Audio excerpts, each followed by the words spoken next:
Have you ever experienced the thrill of beginning a new creative project in your life? My project was redesigning my room, inspired by minimal Japanese interiors. Without further ado, this is how the 6-month transformation journey started. Let me show you how my room currently looks like. Starting with the chill area. Thanks to my carpet, I have a fluffy surface to lay down on. Next to it, there's a wooden pallet topped with a foam, surrounded by a blanket and decorated with some nice pillows. I like to call it the sofa. Here one can read or relax. Next to it, there's a small self-made shelf for some extra storage.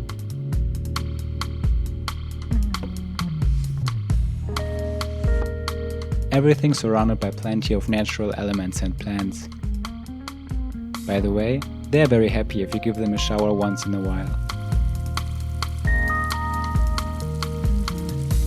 All in all, I really like this cozy corner, especially at night.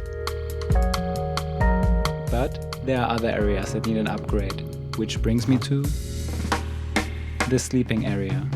Currently I'm switching back and forth between my super soft bed mattress to my thin and hard kapok mattress. On other days, I just sleep on my carpet when I'm too lazy to move the big mattress. Also, with it laying here, I'm blocking my access to the storage behind the wall, which is quite unorganized and messy anyway. I think I know how to fix these problems. But first, it's time to sleep. Before we jump into it, let's have a look at the working area. Here I'm recording this voiceover at the moment, and oh boy, I have a crazy idea for this corner. I'm planning to completely get rid of my desk and rebuild it behind the wall. That way I can also toss away my office chair, which I recently exchanged for another one that allowed me to sit cross-legged in a squat or almost any other way. On the floor I will have more freedom of movement, especially with this old fella gone. After I had finished the filming of the old version of my room, I began to get everything out. The next couple of days I lived in between these empty white walls. I had time to think about my unique space and visualize if my ideas would work out the way I wanted them. In total, it took me around 5 months of planning, sawing, renovating, hammering, cleaning, unpacking, arranging, rearranging, drilling, fixing, gluing, coloring, and the list goes on. But now I'm ready to present to you my new room.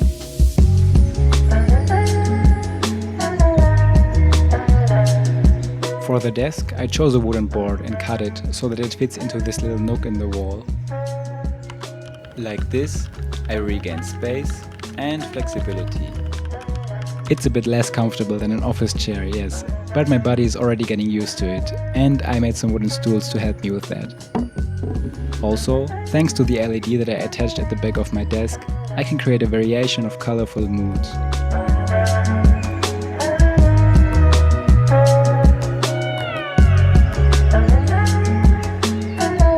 Towards the left, the storage continues with 6 35-liter boxes under a flat surface where I can put some decoration. If we turn a little further, we arrive at the biggest section of the room, on top of these beautiful Tatami mattresses. I love their natural smell. This is where my new sofa magically unfolds itself to this futon, a comfortable but firm sleeping island.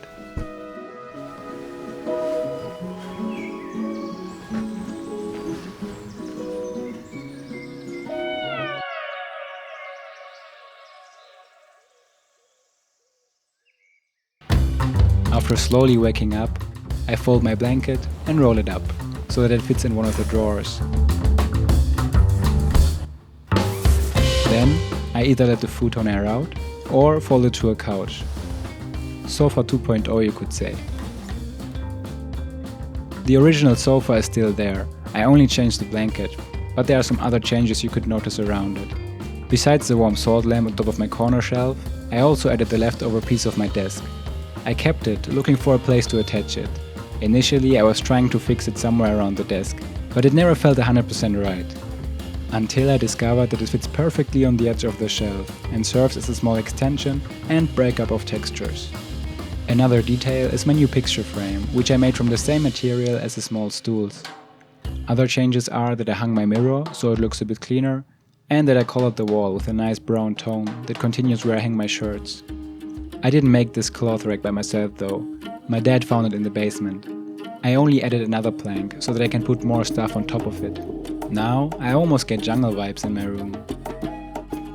It feels way more cozy, spacious and minimal compared to before.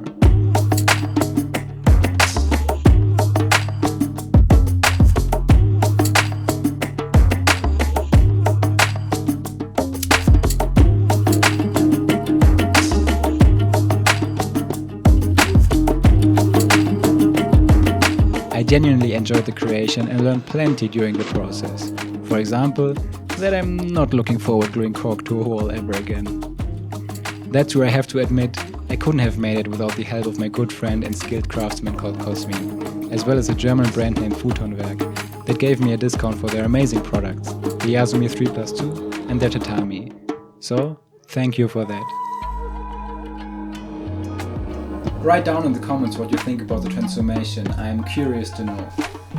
And if you enjoyed watching, make sure to like and subscribe. Thanks for watching and see you in the next project.